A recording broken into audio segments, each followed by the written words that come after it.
It's a Bitcoin podcast.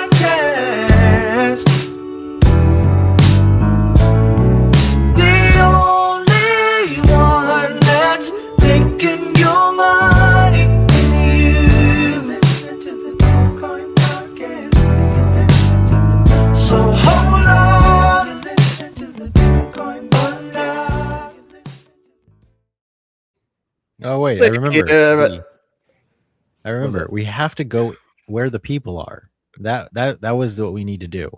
So we need to go into Home Lab. We need to go in these places and like set up the show around the randos that we encounter. So we can be like, hey, do you know what a DAO is? Let's talk about it.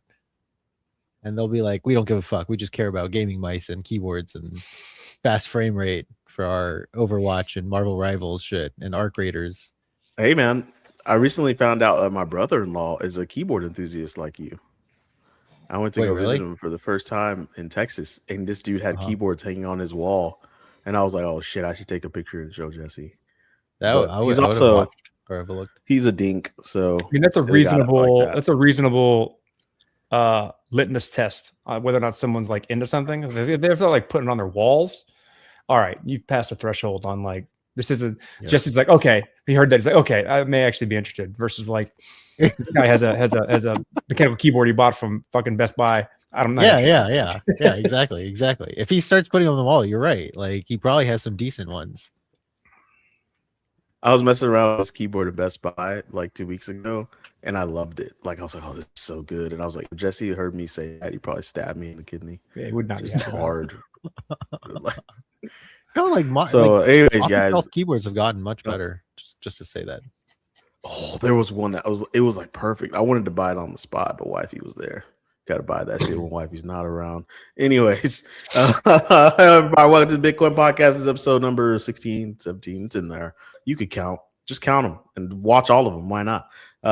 This episode is a little different than we've been doing for like the last 10 episodes where we've been trying to have like this one cohesive, long-ending, never-ending conversation. Very meta, if you ask me. And something just piqued my interest today. I was just doing my internet thing, and then Vitalik decided to tweet it. He said, "This is what he said on the tweet." I should bring it up. Let me see if I can bring it up. Let me see if I'm bringing it up. I got it. Are you gonna bring it up, bro? Yeah, bring it up. We're gonna bring it up. We're gonna put it in here. Show some comments. I got you, boo. Nice. I appreciate you.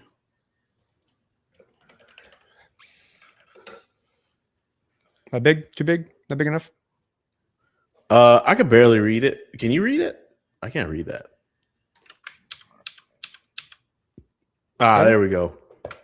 We good with that? So let's just read it and then let's talk, right? So we need more DAOs, but different and better DAOs. The original drive to build Ethereum was heavily inspired by decentralized autonomous organizations, systems of code and rules that lived on decentralized networks that could manage resources and direct activity more efficiently and more robustly than traditional governments and corporations could. Okay. So it's a good start. It's a good intro. I'm hooked. All right, let's get back. Since then, the concept of DAOs has migrated to essentially referring to a treasury controlled by token holder voting, or as we like to call it, a chat room with a bank account. Yeah. A design which works, hence why it got copied so much, but a design which is inefficient, vulnerable to capture, and fails utterly at the goal of mitigating the weaknesses of human politics. As a result, many have become cynical about DAOs. I'm one of them, right? But we need DAOs. We need them. Asterisks. We need DAOs to create better oracles. Today, decentralized stablecoins, prediction markets, and other basic building blocks of the DeFi are built on oracle designs that we are not satisfied with. The oracle is token-based. Whales can manipulate the answer on a subjective issue and becomes difficult to counteract them. Fundamentally, a token-based oracle cannot have a cost of attack higher than its market cap, which in turn means it cannot secure assets without extracting rent higher than the discount rate.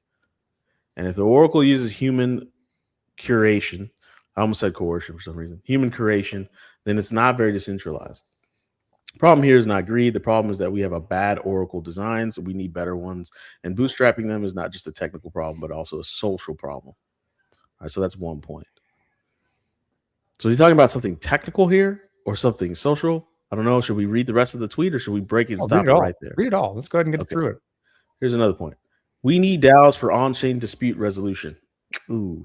Okay, all right. A necessary component of many types of more advanced smart contract use cases, ergo insurance. This is the same type of problem as price oracles, but even more subjective. So even harder to get right. We need DAOs to maintain lists. These include lists of applications known to be secure, not scams, lists of canonical interfaces, lists of token contract addresses, and much more. We need DAOs to get projects off the ground quickly. If you have a group of people who all want something done and are willing to contribute some funds, perhaps in exchange for benefits, then how do you manage this? Especially if the task is short duration for legal entities to be worth it. We need DAOs to do long-term project maintenance. If the original team of a project disappears, how can a community keep going? How can people coming in get the funding they need? All good question. One framework that this tweet's super long. One framework that I use to analyze this is convex versus concave. Like light. We're talking about light. Lensing, which is a part of optics. So kind of optics. My bad. That's the word. That's the exact word I'm looking for. From my own shit link. Not saying it's a shitty link. It's just a link that obviously belongs to him. If the DAO is solving a concave problem, then it is in an environment where, if faced with two possible courses of action, a compromise is better than a coin flip.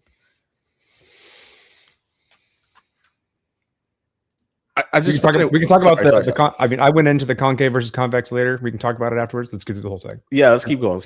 Hence, you want systems that maximize robustness by averaging, or rather medianing.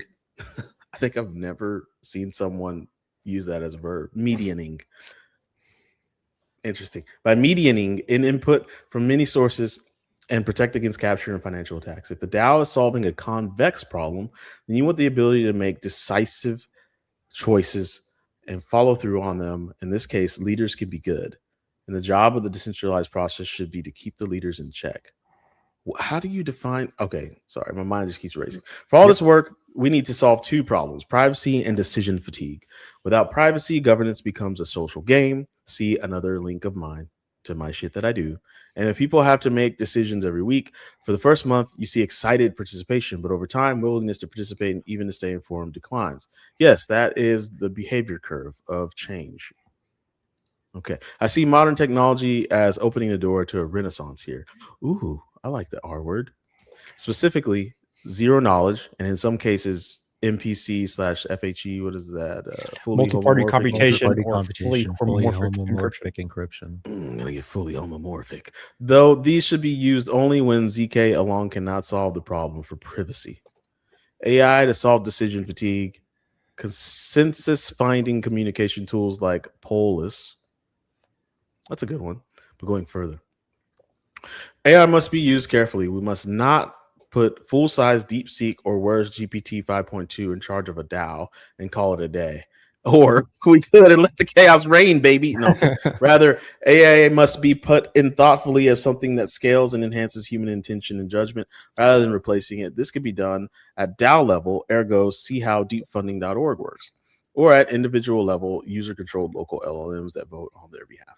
It's important to think about the DAO stack as also including the communication layer. Hence the need for forums and platforms specially designed for the purpose. A multi-sig plus well-designed consensus finding tools can easily beat idealized collusion resistant quadratic funding plus crypto Twitter. Many syllables. Yeah. But in all cases, we need new designs. Projects that need new oracles and want to build their own should see that as 50% of their job, not 10%. Projects working on new governance designs should build with ZK and AI in mind, and they should treat the communication layer as 50% of their job, not 10% of their job. This is how we can ensure the decentralization and robustness of the Ethereum base layer also applies to the world that gets built on top. All right, tweet done. I have holy shit tangential questions after what you happened to guys 120 resolve. characters. After you guys resolve the meaning of the post and get to why your counter arguments do stand or don't stand, I have questions, but they're not relevant to that. So I'll let you guys go first. First off, did you get now that you read the whole thing? We all read the whole thing. What's a DAO? You're asking me that question? Yeah, I'm asking you that question. What's a DAO? You still are a critic of the idea of a DAO being useful. What's a DAO? Well, let's go with the title. Decentralized autonomous organization or distributed autonomous organization, depending on who you're talking to, right? Let's just go with decentralized. Organizations are not that. Look, here's the only thing. Here's one thing I'll say this before I even start my argument. DAOs can only really exist for the robots. We'll put that out there. Like if there is a organization that is deciding what robots do and don't do, how robots do and don't spend money, and how robots do and don't govern themselves, yes, a DAO could probably work, right? But you can't just brush over human politics because you don't like them. And that is what I fear Vitalik does a lot. Why? Because he's him. He's socially him. And people that don't like politics are socially him. And you can't just brush it off. Politics are a part of human organization, and we are social creatures. And if you can't get aligned with the politics, then you're just not going to be a part of it. And that's how that usually goes. You'll get ignored, you'll get isolated, you'll get what's the worst word? Not ignored or isolated, but like ostracized. Politics is a part of human existence. Politics. Yeah. How is that? What he's talking about removing politics? Well, he brushed it off in one line. He was like, we could just program out all the human politics. No, you cannot. You absolutely cannot. All you'll get is a bunch of people that like to program, and then they'll develop their own politics, and then they'll control the whole scheme. And that's currently what we have in crypto. We got like 1% of the nerdiest of the nerds controlling the entire thing. You can't tell me I'm wrong about that. And fails utterly at the goal of mitigating the weaknesses of human politics. That does not mean getting rid of human politics. In fact, he says in the context of a convex problem, we can get to what that means in a hot second. What the hell does that mean? That's what's wrapping. We'll get to it in a second. If the DAO is solving a convex problem, then you want the ability to make decisive choices and follow through on them. In this case, leaders can be good. And the job of a decentralized process should be to keep the leaders in check. Now, what's a convex problem? I'll tell you. I'll show you through his fucking article. I imagine the metaphor of light being focused. Or we can just look at the picture that states it. This is a better way of looking at it, probably. Right?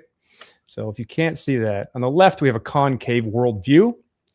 And the y-axis says how good the outcome would be between two different policy choices. So on the left, silly. On the right, so like if you're trying to optimize for a choice, any extreme of those two choices is not the optimal solution. Right? I get it, but this is a silly graph. Choose between the one. And so a convex problem, you're trying to basically meet in the middle. And he's arguing the type of problem, and the whole article explains this idea of like, in some cases, it's best to choose something and stick with it. In a lot of cases that are different types of problems, it's best to find your way in the middle. And in the areas of problems where it's best to find your way in the middle, then you would like to find a way to average it or median around all of the potential stakeholders that could weigh in. And automating that process via something like a DAO could be a useful thing to do. So it's not like this argument of a DAO replaces all the humans. No, it replaces the problem where humans get in the way of the decision-making process. Potentially. The call is for experimentation and ways of trying to do that. It's clear they're not working in a lot of cases where we're trying to do that without DAOs. And like, is the convex worldview where one of the options is going to be maximally beneficial for the group? So you should be extremist on the convex? Yeah, so convex is basically like one of these options is clearly better. Everything in between is worse. Gotcha. So like one option's good, the next option's kind of good. Everything in between is bad. Is Ethereum an example of an application of trying to apply a concave worldview to development of the protocol, I or think is it?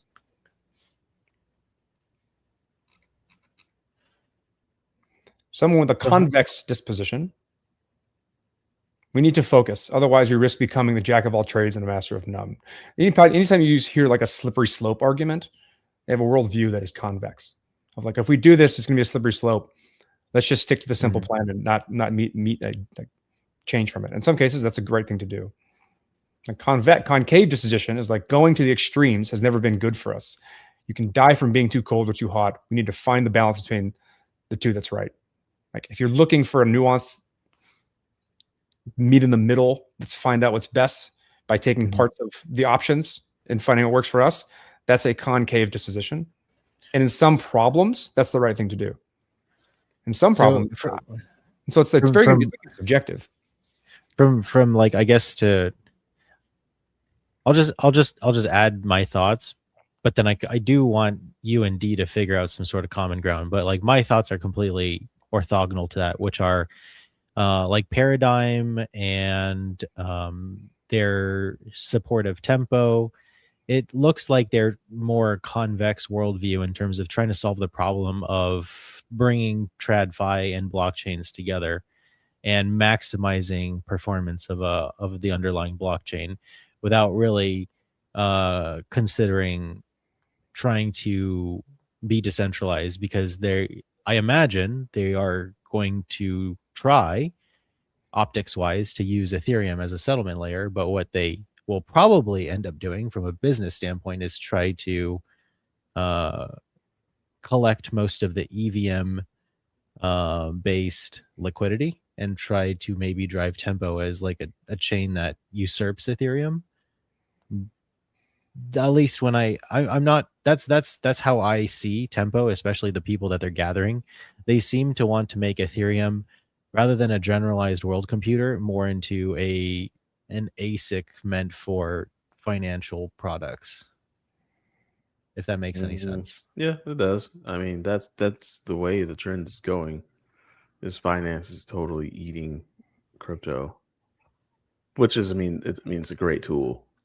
It's anyway, great. That's just because, like, especially it seemed like there was tension between Dankrad and Vitalik in terms of development, but it was like well protected, I suppose, like from both of them kind of going at each other in a public context. And then Danny is also another figure who it seemed like he had differing views as well, but then found some way of trying to get what he wants by creating an organization outside of the EF, which is Etherealize. So like you have like a bunch of different competing organizations trying to see if they can compete to evolve Ethereum itself, the protocol, or to make better versions that but that's no different than everything we already have. No, I'm going to I see multiple convex thinking people branch out of the EF to try to form their own version of what Ethereum could be outside of the EF. That would be Dankrad with Tempo and Danny with Etherealize potentially. I'm not sure that maybe there's some nuance there that I'm missing, but from the optics of a passerby, that's kind of how I see things. But anyway, you guys should go back to your original argument. So let me go back to the question that Corey asked me. What's a decentralized autonomous organization? All right, I'm going to try to find a definition to this due to the fact that I've worked with like maybe 60 plus organizations in the last 10 years. From the high level to the person pushing the buttons on the machine. And what I can say is, I would say a well-organized Fortune 50 company is a DAO. It's distributed, it's autonomous, and it is very organized. Extremely organized.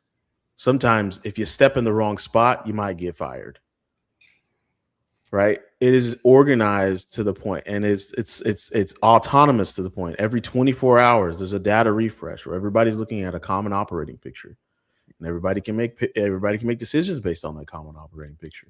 Within that 24-hour frame, things happen more locally at the local level, and how servers and how data and all those things are constructed is at the local level. There's probably policies in how they set it all up. and the decisions go from bottom up and top to bottom, but it's based on fences, right? Like it's never going to make it up to the CEO to make a decision about something that happens at the local level, right? If it's a quote unquote concave problem, right? And there's a big difference between going one way or the other. Well, that falls on the shoulders of whatever vice principal or whatever person or whatever group of people is in charge at that local level, right? And if anything goes outside that bound, then it'll get raised up. But it is very distributed and decentralized, because sometimes different regions go down and it doesn't bring down the whole organization.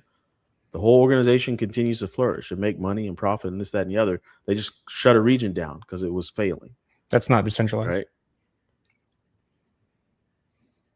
Well, I would argue it's not. When you move from distributed to decentralized, then that's not. It's distributed. Then we'll say it's distributed, not it's obviously not decentralized. As CEO, right? As a person or a board or people that make the big decisions, right?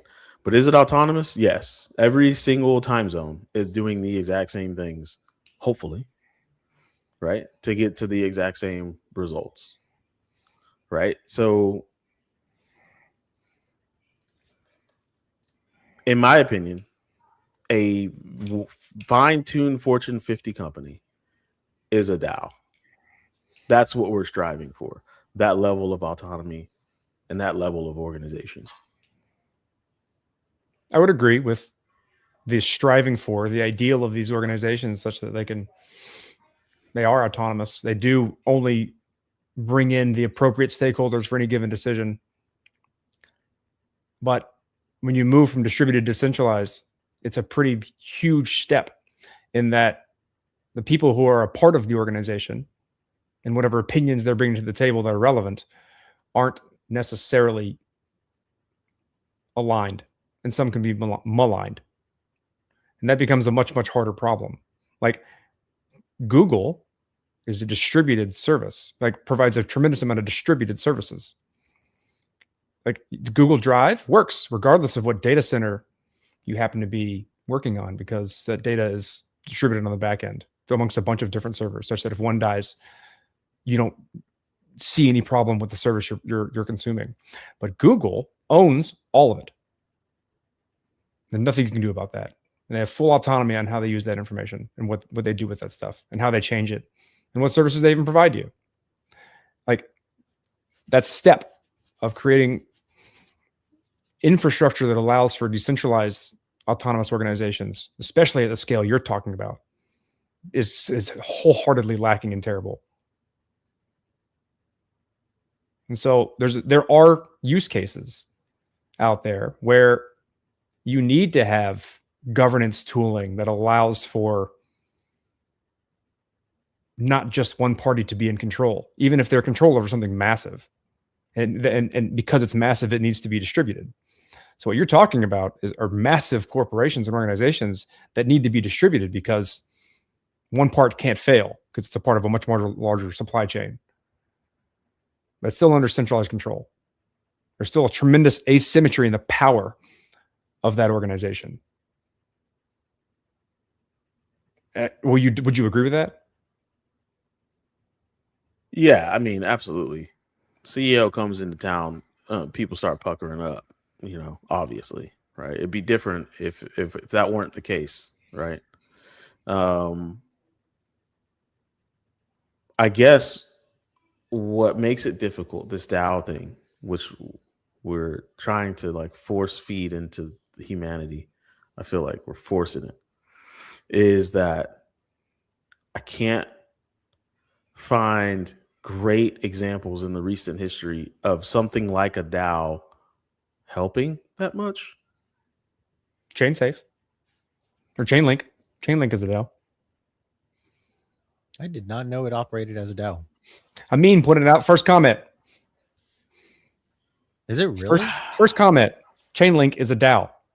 The Chainlink Corporation shareholders, DAO controls the Chainlink board. I thought he was memeing when he said that. Who control the executive sub-DAO, who control the Oracle. What's wrong with this? If Chainlink Corp was on chain, would you consider this a solved problem? I mean, he's just saying what I'm saying. Chainlink Corporation It's a corporation. Like, why are we trying to redefine? It's like, yeah, there's a middle ground, and I think it's like, I think what you're arguing against is the like wholesale pendulum swing to the far right, where everything is decentralized, and that's not reasonable. What I'm arguing against is the immaturity of it. Right. That's what I'm arguing against. That's the irony of this conversation. Is so is he. The whole thing that he's talking about, he says it right up front. So is he leaning Snickers and I'm leaning Butterfinger, but we're both candy bars? Is that what's happening? Yeah, pretty much. So like, since then, the concept of DAOs has migrated to essentially referring to a treasury controlled by token holder voting, and that's it. A chat room with the bank account. Like he's throwing shade at DAOs with this sentence. It's like, this kind of works, but like, I like that you use my vernacular. So it's like, it's inefficient. It's vulnerable to capture. It doesn't do anything you want in a decentralized context. It's just us using a multi-sig and talking about it. Like, that's not good enough. And the whole point of this post is like, we got to do better. If we want to get to anything that's useful. How do we get lawyers in the crypto game in a way that they're not leeches and they're actually contributive? Like, I don't know. I feel like lawyers, whenever they get into crypto, like, ooh, baby, how do I use these new definitions to skirt the old ones? I can charge baby? So many hours. Yeah, I could charge and just make a bunch of money, get some tokens, and skirt out like a fat cat, and they'll never have time to sue me. But like, there's never lawyers that are like, hey, let's use Polis and let's actually try and build some like legal infrastructure. I believe Polis is where you can like not crowdfund, but like I think you can crowd legal different people from around the planet are deciding like civil cases. Polis is built randomly for the public with heart in Seattle, America, with contributions from around the globe. Let's see. That's it. I mean, that's globe. Contributions from around the globe. I have no idea what this is. So, is there something better here? I think I might be confusing with something else, but I actually interviewed this dude a couple of years ago, and it's basically like there's a civil dispute, and it'll be like in a random South American country, and they're having trouble getting through the dispute. So they literally just open it up to the public to adjudicate and like come to a consensus on who's guilty or not. And it worked really well because it brought their like time to adjudicate a civil event from like 3 years down to like 60 days, right? All you have to do is give a big enough group of people all the evidence and they're going to make the right decision, right? And I don't know what it was, but I think it's Polis. It could be something different, but anyways. Okay. So I guess I'm not arguing against Vitalik. I'm arguing against the fact that like we don't need a new name for it. Crypto just needs to grow up. Like there needs to be corporations, and they need. I think that's reasonable. Like it's more like the real question is like where for any given organization, where is it appropriate to insert decentralization? I think that's up to the policies of that organization. Of course, and the organization that has the best policies is the one that usually comes out on top. I mean, there's no such thing as like an organization that works for everything. That's not a thing. No, it is not. Even though people stands really the reason that like how you introduce decentralization into an organization is going to be dependent upon what that organization needs. And everyone else is going to say like there's no such organization that's perfect. There's weaknesses in how they work. Mm-hmm. And so it's about finding the right balance on making them more efficient. And like we have infrastructure that allows to insert tools that help in a decentralized context, that remove some of those centralization forces that are bad in the event they're there. And I think that's the only real argument here is that like there's potential to make things better with the infrastructure we're creating. We just got to be more creative on how we're doing it. Yeah, I feel like crypto needs to go through like a 5 to 7 year phase of like historians getting really involved with it. Like sometimes I feel like we're learning lessons that have been learned. Like these prediction markets blowing up. There was a reason why they were illegal. I think enough time has gone by and humans are so human that we're just like forgetting it. And like everybody's making money. And they're like, yeah, that's great. But like I'm already seeing some instances where it's like people are manipulating the prediction markets. Like they're going and creating an event and getting enough people to agree to its truth. And they're making out like fat cats, like betting on things that they've made happen, right? And so it's like, well, that's probably why we got rid of prediction markets in the first place, because you could just make up any crazy scenario. You get enough cameras to watch it, and you can make $1 million bet and make it 10 million bucks, right? It's like, I mean, it's like, I feel like crypto's learning the same lessons we already learned. It's just like we Different didn't read context. the history books, I don't think. No, it's not. It's that. Like I'll tell you two things. One is about football, and the other one is about storage. I've actually heard from talking to some people who have built hard drives, like who have been in storage all their lives, that the people who are building decentralized storage protocols in crypto are like full stack developer script kiddies. And I have to like pause and listen to them a little bit longer, because they have a lot of reasons for why they're saying that makes sense. And when you're talking about prediction markets like football, I was asking a question because I don't know anything about ball sports, but I was asking, like, if most of these teams are owned by a lot of billionaires, why wouldn't they just collude to make like some sort of outcome of, team A versus team B result in team A winning? And I don't know, maybe you know the answer to this, D, but I was just told that it doesn't matter because they're all still going to make a fuckload of money.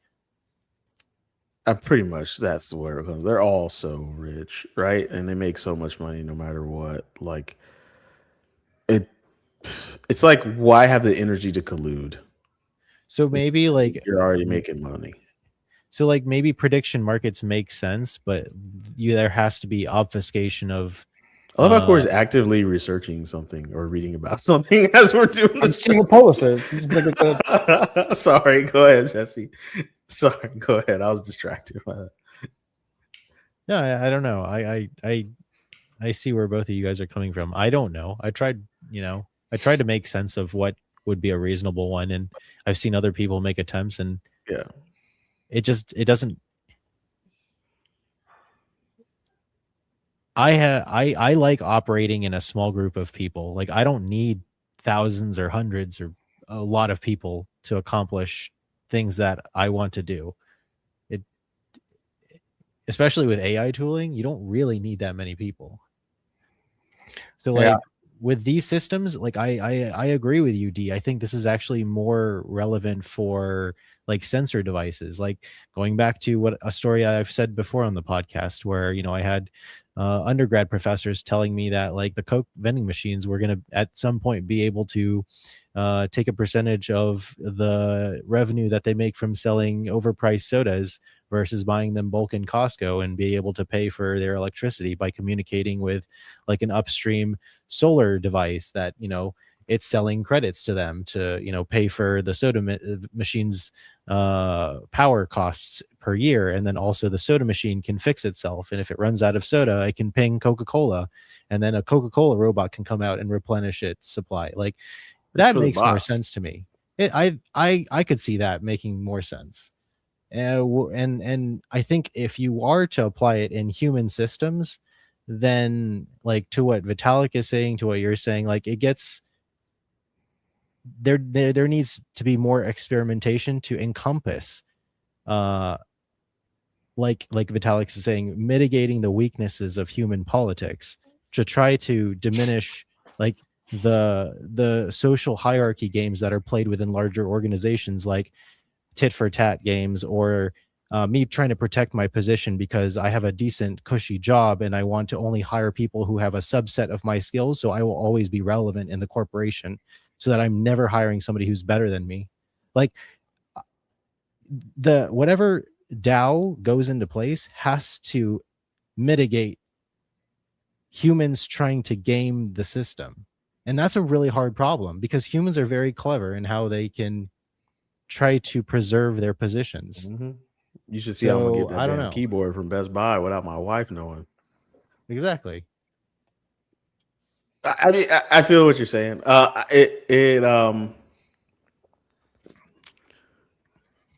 Yeah, I did misread his words. He wasn't trying to eliminate human politics. He's trying to minimize the weakness of human politics, which is a lot of what you just mentioned. That's Yeah. just incredibly impossible of a task. Unless It's you not want to, impossible. unless you want everybody to be like, Yeah. "Hey, All man, right. live I long and can't fix prosper, the problem. baby." I can't We're- fix this incredibly complex problem completely, so I'm not going to make any effort whatsoever to push it in the right direction. That's what Yeah, like that's No, is no, that what no. you're saying? That's not what I'm saying. It's not a seatbelt problem. I think it's like, like, hey, people still die in cars, so why are we still trying to make them safe? Like, that's not what I'm saying. It's not Right. that stupid of an argument. It's more of like, I guess you want us to be Vulcan then, right? No. Like the Introduce Vulcans. new ways of trying to do things that potentially remove the potential power of assholes to assert their influence over the others.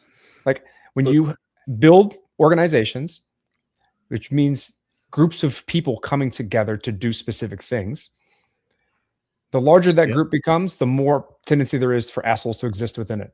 Remove the possibility for them to take over the system. So like even Vitalik goes to great lengths, D, saying that use ZK, use AI, because hopefully over the next few years, they're gonna, like, if you look at what Elon is saying, like it makes a lot of sense. AIs need to be sources of truth. They can't inject bias or do reflection of user input biases.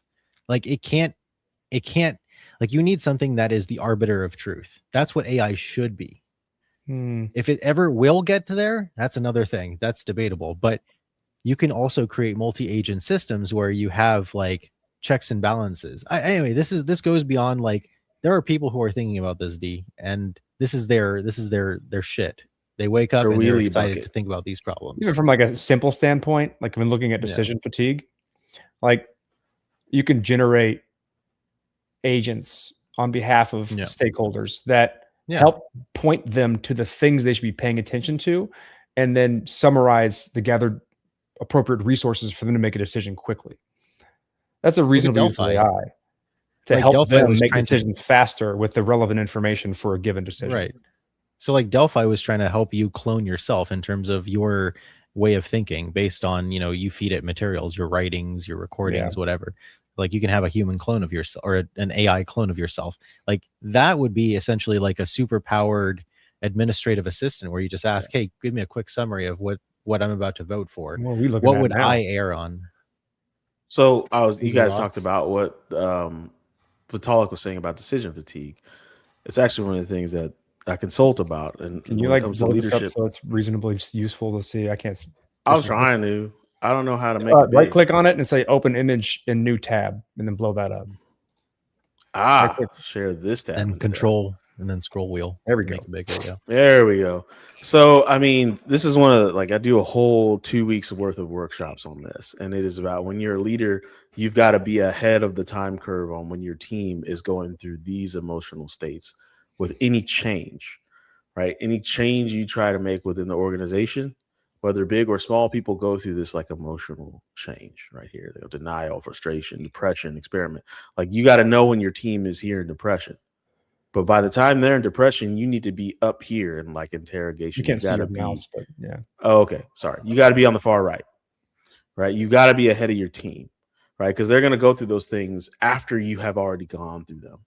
Yeah. Right. Because you've got more information than they do. Yeah. Like there's just a time delay on them understanding the problem. Yeah, exactly. And so that's what he's talking about when it comes to decision fatigue. Is it takes about 4 weeks after something's new where people are like, it's over. Like, yeah, we got the win. I mean, yay. What do we do now? I don't know if that's what he's referring to as decision fatigue. Well, I interpreted it differently based on what I know from the people who participated in all the DAOs. Yeah, exactly. That's what I'm seeing. He means it's like the shitty implementation of DAOs that we currently have. Mm-hmm. No. When even like the next generation where we didn't ask everyone to vote on everything, we asked a council of people to vote on things, and the individuals then staked their weight onto those council members so that it altered the distribution of weight from the council members. So you have a smaller group of people who are then making decisions about organizational change, and their weight is dependent upon how people delegate their vote to them, right? Just look at leftists. What happens is those individual council members end up having to go through an inordinate amount of bullshit for every given decision, and they get tired because like they're inundated by a bunch of different things all the time, and they get tired because they're like, I can't keep up with all the information required to make good decisions on all the things. Not to mention, some of it is pro bono work. They don't get paid. So obviously it's like a double whammy where you have to do a lot of work and you're not even getting compensated well. Value. So is that a problem because they haven't like streamlined the lines of decision making that get to them? Yes, that's exactly what it is. So that's the inefficiency of the organization part of DAO, in my opinion. Yeah. Like they're not bringing together the right stakeholders for a given decision. Because and within an organization, you don't want everyone opining on everything because more often than not, most people don't have anything useful to contribute to that decision. So like, who cares what they think? Why should they even be involved with the concept of that decision? They'd be like, that's where the organization comes in. About you. No, and so for any given, just like, that's what we talked about this in the past. We're like, we need to do it backwards. Like you organize first, you build up the structure of like who should be involved with what within this organization to get stuff done. You automate as much of that as you possibly can to make that part efficient and streamlined. This is what you see today in the organizations you work with. And then when appropriate, decentralize the decisions that allow you to open up the stakeholders or like mitigate from human weakness in those decision-making processes. But like if you don't do the first two parts to get there, you're going to end up with these shitty things we have today, which is a bunch of people with a bank account trying to jockey on how that bank account gets spent. And the bigger you make that, the worse it is. The thing about it is, though, it takes gentlemen of our vernacular to create that O in organization. Yeah. It takes maturity because remember, we worked with someone who was immature not too long ago. And it was like, hey man, did you get the thing done? Yeah, it was bussing. And it's like, no, that's not what I'm asking you. I don't know. I don't care if it's bussing. Okay. I need to know if it's done and to a certain level. Hey man, the reporting that I asked you for, did you get that done? Let me whip some up real quick. No cap. Like, looks like things are bussing. And it's like, no, that's not going to suffice. Right. And so it's like, I think what the talk is mainly just saying is like crypto needs to mature and we need to professionalize these things. And we probably shouldn't be afraid of adding some layers of legality with that professionalization, but we've got to be just with that. It can't be like what's going on right now where Coinbase poured all this money in lobbying into an influential crypto bill to go through. And now it's not in the shape that they intended. So now they're trying to like cry uncle. Right, they don't get as much regulatory capture as they thought they did. Right, they're not going to make as much trillions of dollars as they thought they were. So now they're backing out of like there's nothing just about that system. That's the system we live in, where like the corporations are like basically print enough money, make the rules, and then guarantee that you're always getting a cut of every dollar that's made. And it's like, that doesn't help me. That system doesn't help me very much. Yeah, it doesn't help a lot of people. So, yeah, I guess I stand firm with my definition, Corey, and that is I think that a well-oiled Fortune 50 company is a DAO. They are distributed, they are autonomous, and they are organized. They're just not decentralized. And would you agree that making that step from distributed to decentralized is really hard? And we don't have a lot of the only way for them to get decentralized is if we take over another planet. But like that's the thing is like some things need a decentralized context. Like in my opinion, like global politics, any type of like nation to nation issue it should be a decentralized process. Yeah, we don't have the tooling to help with that right now. And so like that's the largest scale example I can think of where like this is a real decentralized context because there is no global order. Yeah. If we were to build the tooling to help with that decentralization, would we be responsible for what that tool could do? It's a throwback to the previous one. It's a throwback to last week. I guess the throwback to the last week is like we have to build things in which we don't have control over them. So no. Okay. Like the only reason that's going to work is because you can't manipulate it. Only way you can't manipulate it is if you don't control it. Well, let's pause for the cause real quick. For that one person that's watching on Twitch right now, join the Discord. There you go. Pull out your phone because if you're on Twitch, you're watching on a desktop. Hopefully, you are. It's better on a desktop. On their phone? Yeah, people watch Twitch on their phone. Okay. Yep. It's much better on the computer, though. Anyways, I've always- you're likely on the computer. You might not be. I don't know your life. Scan this QR code. Join the Discord. We'll see it in real time, and we'll be like, "Hey, thanks for joining. Here's some TPP tokens." I think. I don't know how our bot works. Quite honestly, Find we the should information. figure out how that bot Still waiting works. on Corey to. I can't find the review it. information. I look for it, and then I linked it Um, to you. It's in our TBP GitHub. It's Oh, public. wait, GitHub. He just said Yeah. per my last email. That's what he said. Definitely. I just got per my last It's email Git- hard. Per my last email, motherfucker. No, I'm kidding. Consider it I wish the consider QR it code rude. didn't have that goofy ass StreamYard duck on it. I could because fix it's a that. StreamYard generated QR code. They can do that. I know. Fucking, I want it to be our. I think you might be able to alter that. We'll see. It doesn't say that you can. Let me see. Edit. No, it doesn't say that you can. But anyways, yeah, there's the thing. You can join the Discord. We'll see you come in right now. We'll say, hey, you must be the one person listening right now. Go to the website. Yeah, and go to the website, thebitcoinpodcast.com. It's got all the links. Everything's. It's got all the shows. stuff Not all on of them. there. Most of them. I'm working on that. Yeah, I guess All the this new is shows. It's I think what makes it tough from crypto as well is that these corporations are trying to exist, but there's so much money wrapped into them and the technology that they're building that it always becomes a little bit of a what's the word I'm looking for? Conflict of interest. Like for instance, like the Avalanche Labs is the corporation that helps develop things for Avalanche the blockchain. And it's like, that's a little muddy. That's a muddy water right there. That's a muddy connection. You mean you just build Avalanche? And it's like, no. Avalanche is its own decentralized thing that exists, but we control it. But we don't. But we do, but we don't. We can, and we most definitely do control it, but we also don't. I mean, it's also like, I mean, to paint like a modern analogy that people kind of understand a little better is like looking at co-ops. When you look at like REI as an organization, I was just looking at a whole list of co-ops. like as you co-ops guys are a good started example of talking like, about yeah, I'm a member of a co-op and it's REI, so I get better discounts than you do because I'm participating in it. So like and that gives me other benefits that I probably don't use, but I could if I wanted to, if I cared. If I really just want to buy, some outdoor gear for a little bit cheaper or some shit, like that's a similar analogy of like having ownership in some organization. Actually, it's the same analogy. But people are kind of comfortable with that. And they're like, oh, that's interesting. How's that work? Is that better? Like, I don't know. Ask the people who work there. They seem to be happy. Not a bad. That's not a bad. I'm happy with my comparison, membership. I buy stuff there. You talking about Costco? REI. No, REI. Costco is not a co-op. Real The estate whole topic was investment co-ops. trust? It's a climbing place. It's outdoor gear. You don't hike. Oh, It's okay. outdoor gear. Yeah.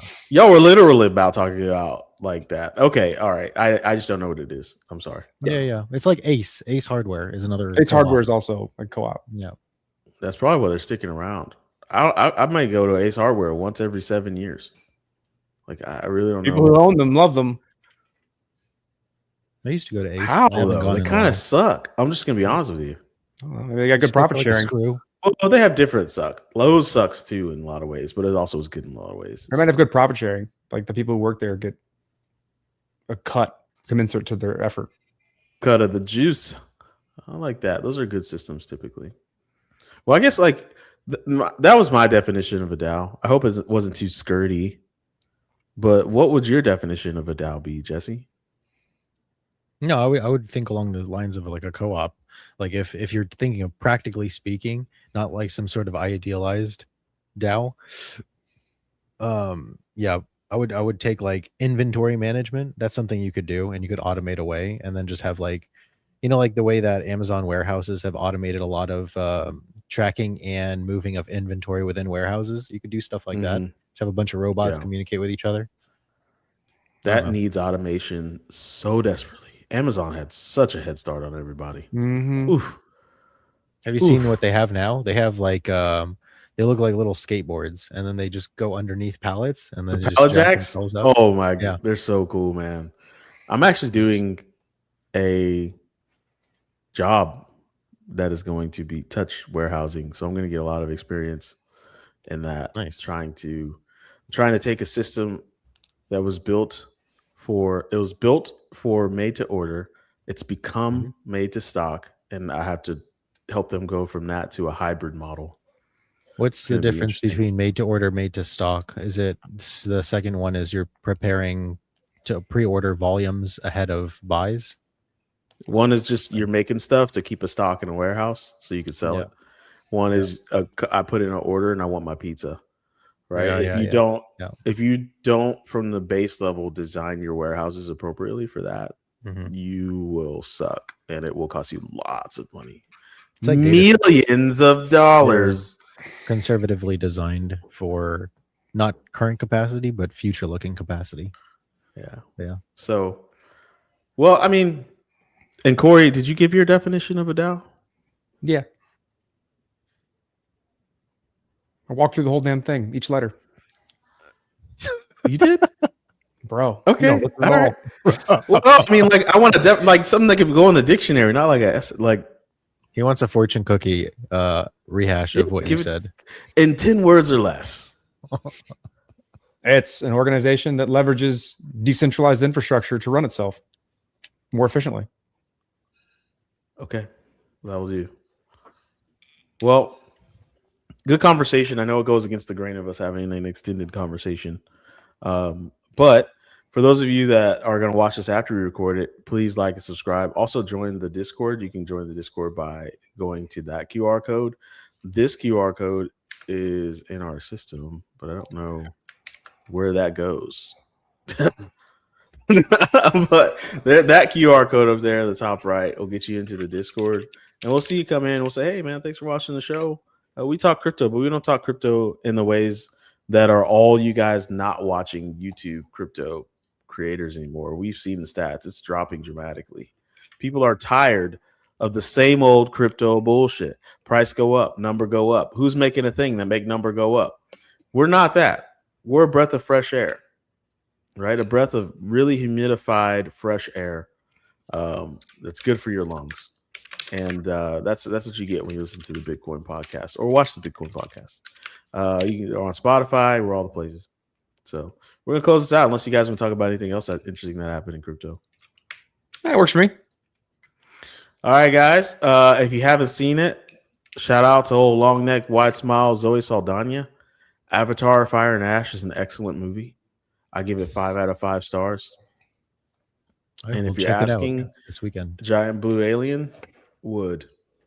I got nothing else. You guys got anything? Nope. We got an outro. No. Yeah. Oh, all right. I got I finished. Jesse. I think yeah. We're gonna test D. I made the most dummy proof Archivist desktop installer ever. Throw it up. You're the litmus test. You're the yeah. We can expand this into like I like that I can be you guys' guinea pig for these things. Here. Well, I was troubleshooting issues with them earlier, so now we got a point where like, okay, people can use this. Yeah. I fixed a few different GitHub link. I'm already on the bad side. Upload files. I'll add it to the pilot website so it looks like a download Windows. Can I share this? Is it shareable? Yeah, you can share that. Yeah. So click on the exe because I assume you're on Windows, right? Yep. All right. Sharing, click there. So click that, and then run it. Open. This should be the easiest shit ever. If it doesn't work, then I'm gonna go fix it. The first thing I got is Microsoft Defender Smart Screen prevented and unrecognized after. Yeah. Because it's not signed. Microsoft signed. It's not signed. Yeah, that's fine. Run anyway. You're trusting Jesse, but yeah. Yeah. You're trusting me. Vibe coding. Jesse, I trust you. I just put a CID in the thing so you can get it. Okay. Oh, this is what I'm talking about. Buttons.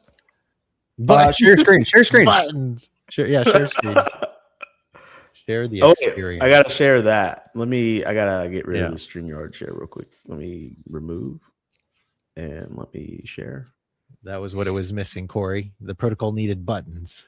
Dude, buttons work, man. Buttons, bro. God. There we go. Yep, I downloaded it. It's a PNG TVP episode summary. Let's see. Do you know how much better this is than asking me to open my command line? Jesus Christ, dude. All right, let's share. Open though. picture. I see the little pin button. I like that. Oh my God, Jesse, this is already doing things. To All my right, so pants. Jesse, This is already you need to go to peers. I don't You need to go to peers on the proselytize left. And anything. you need to Just copy and fucking use paste it. the peer ID that he put in the Discord. I gave it to you alone. I don't think I gave it to. You just D. oh yeah, you did. So put it in the Yeah, chat then. Here. Ooh. Let me just. I'll put the same CID in our chat too. So take that line D, Yeah. and then slap it in connect to peer, and then yeah, you can pull that because technically I have that CID now. Connected. I'm connected. You're connected. There's your Yeah. peer. That's Now me. go to So files. now go to files. Yeah. And then you grab the CID that Corey linked you. So that ZDV, then slap it in there and hit download. God, fuck it. There it There is. you go. There it is. Look. So now you hit download. So I'm going to make this one process instead of separate processes. I'm just going to have you download or you paste the CID. I don't even want a CID. I don't even want to see CIDs anymore. Yeah. It's like I'm going to have to implement a messaging protocol so it auto syncs. But I don't know where I saved that. I gotta download it again. you just click in and you can just open it. Oh, Yeah. it went there. I don't want it to go there. I want it to go there. And then you can just open it up, whatever it was. And then share screen so you can see. Hey, it and then it it's works. there. Fuck. I have. Huzzah! Look, you finally used Codex. Rebranded to Archivist. It works so good. It works so good. And there's buttons. Clip that. It works so good. There's buttons. Oh, now you gotta do is make it like look cool. Yeah, I'm gonna make it Man. look cooler, but I need to streamline the UI UX a little bit more. All right, now you need to find. Now listen here, audience. I'm not being sexist or anything. You need to find a female out there who's like fashionable, right? And let her use it and see if she likes it and see if it's cool. And if she likes it, you're on to something, my friend. Because women made Lululemon popular, and Lululemon is fucking terrible. I'll say that out loud for anybody to see. I thought that they Anyway. had quality leggings. Anybody can make that shit. All right, so this is dope. So that I'm connected to you, right? Yeah. So you can go to sync. You see the sync button. You can Mhm. do it, add a whole watch folder. It tells you how sync works. So So I that's can put how a folder in there, and anything you you can put a throw in folder. there, it'll automatically bring to me. Add a the watch automatically bring to me or bring folder. Or you're sync sending to it- the. Correct. So that auto sync process requires a messaging protocol to do notifications. So I'm still missing that. So what I'm going to try and do is I'm going to try to integrate Waku in this thing, so I can use pub Waku. subtopics from Waku. So I can do an end-to-one fan in for notification. Then I still need a quote unquote source of truth plane for updates. So I still need to implement that. But like this is the core of the peer-to-peer mode of Archivist. You need a sound Marketplace is- too. I could add more shit. But anyway, Actually, Waku needs a sound. Corey, let them know that they need a sound like a. I feel like you I said got a that years message. ago. Waku is It's generalized. branded. You don't want to get a sound every time a machine messages another machine. It's pretty noisy. Okay. Well, Archivist needs a sound like maybe it sounds like a vault, but a soft vault opening and closing whenever you get a Okay, I could notification. do that. Like I could do that. it's got to be a noise that like gets people Like going. like AIM, like AOL Instant Messenger type. Yeah, shit. like hell yeah. Whenever I get that You got Discord mail. message, You got dick pic. Like That's what we use Archivist for. I mean, it's really, come on. sorry guys, that was pretty cool, man. It needed buttons. It has buttons now. Like us normies Yep. can get involved. got buttons. Yep. And there's so much more you can I do. remember because I tried to get that's somebody to important. do Codex last year, and they literally told me I do not feel safe. I've never even seen the command line and did not know this existed in my computer. And I was like, Yeah, a lot I of the got bad people news. at IFT have never Like, ran this- any of the node protocols that are being developed internally. So like they all need buttons. I was Right, just, it was so- just I a like general buttons. I'm a person big fan I of work buttons. with. Yeah, I mean, buttons are dope, make dude. everybody on the same Dashboards, page. buttons. Yep. Yep. You wear a nice jacket with nice buttons. It makes the whole shit pop. The whole fucking the whole fit that you're wearing. Anyways, guys, play the outro.